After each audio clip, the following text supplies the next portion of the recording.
This is Diamond from Diamond Shine Soap. Guys, I'm happy to see you today. Today we are going to be making some spring soap. I want to let you know that the whole recipe is in the Patreon. Guys, if you are not joining the Patreon, you are truly missing out. The Patreon is full of candle making recipes, skincare recipes, one-on-one coaching, we get discounts on the one-on-one coaching. We also come together, we do group coaching, we have wick training, we have so many classes, guys. Everything is one price every month. I mean, yesterday we stayed on the Zoom. We normally be on there at 10 o'clock at night. We'll be on there talking so long. So if you need a community of people who make candles and skincare, and you need your questions answered 24 hours a day where people are in the chat, you better join. I don't know what you're waiting for. All right, so I went ahead, guys. Look, I got all of my oils. They were already in the bowl. I used olive oil, coconut oil, some shea butter, aloe water, and I mixed it in with my lye. I basically mixed it in. It was pretty cool, and so it was so cool that it honestly clumped up a little bit. And if that ever happened to you, just turn off the blade on your immersion blender and just use your hand, okay? And just, basically just spin it around with your hand. Okay, so if you want to lighten up your color, add some titanium dioxide, and also I add some buttermilk powder because I love milk inside of soap. It does give that creamy feel, okay? And that titanium dioxide went right ahead and just started lightening up that batch right away. So that's why I do love putting it inside of my soap as well. But just remember, use like a teaspoon per pound. Don't use too much because your soap will crack on you. Okay. All right. So now when it came down to this batch in the oils, I probably used about, maybe 3 to 4 ounces in a 6-pound batch. I didn't use a whole lot of oil because my oil was very potent and very strong.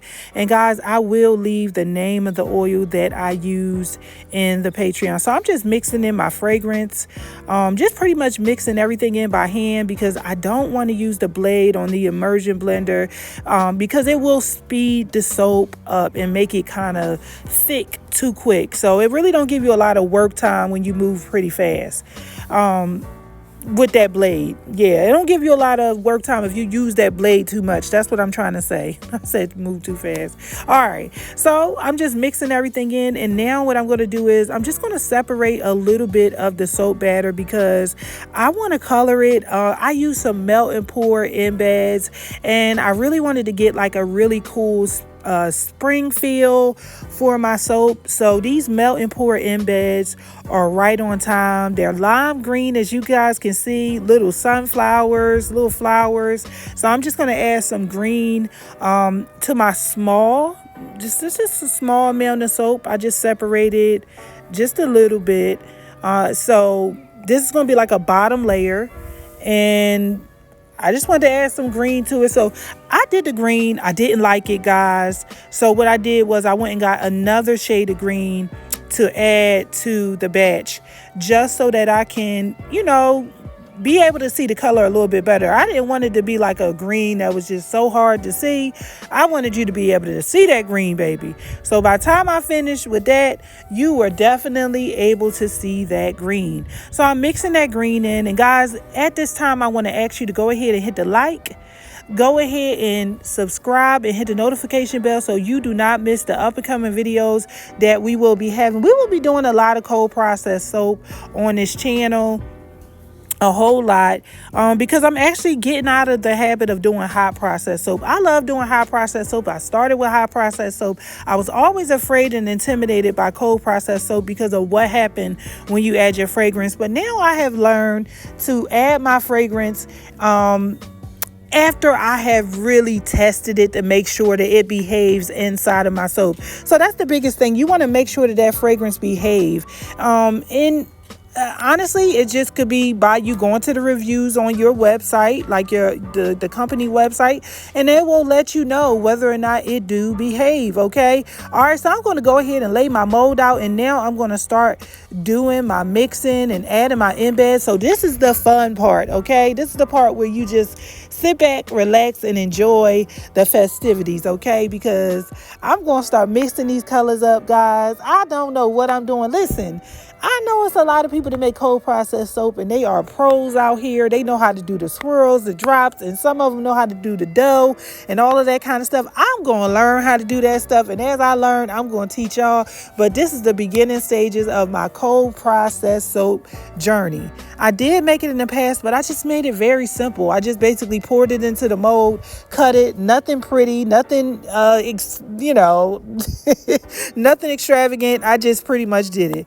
So I dropped my lime green in there, as you guys can see, and I basically poured it like in the bottom, and then I kind of just take like a spoon and just kind of like mixed it in. And next time I'm going to use my hanger, so I could do some hanger swirls, but I did it pretty simple this time, guys.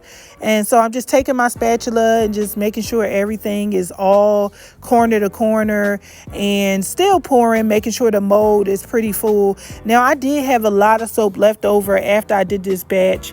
Probably had about a cool 2 pounds left over after this. So next time I will probably make it a little less because I don't like using my 2-pound mold. Okay, I feel like that mold is for the beginning stages and I'm way past that. All right, so I'm just gonna go ahead and decorate this soap. All right, and I'm just finishing up with my soap. And as you guys can see, it was very, very easy to make. Very easy to make. Now, one thing I will say is the next time I make this soap, I'm going to use some really cool embeds. I got some gumballs and stuff like that, so we're about to have some fun. All right, so now it's time for me to cut the soap. I was so impatient with this soap. I just wanted to see how it would look on the inside, guys. Y'all who make cold processed soap and just started making it, y'all know the feeling, okay? We like, is it done? Is it done? All right, so I pulled it out a little early, and of course it was like bumping it all up and stuff. And I was like, you know what? I'm going to smooth it out with my fingers. I got me a good soap. Oh my God, I'm excited. Now, the design on it kind of remind me of a baby bird. Comment down below if you see that too. I felt like, when I started putting these soaps side by side, I seen baby birds, okay? So this is pretty cool. This is pretty cool. So now what I'm going to go ahead and do is I'm going to lay out all of my soap.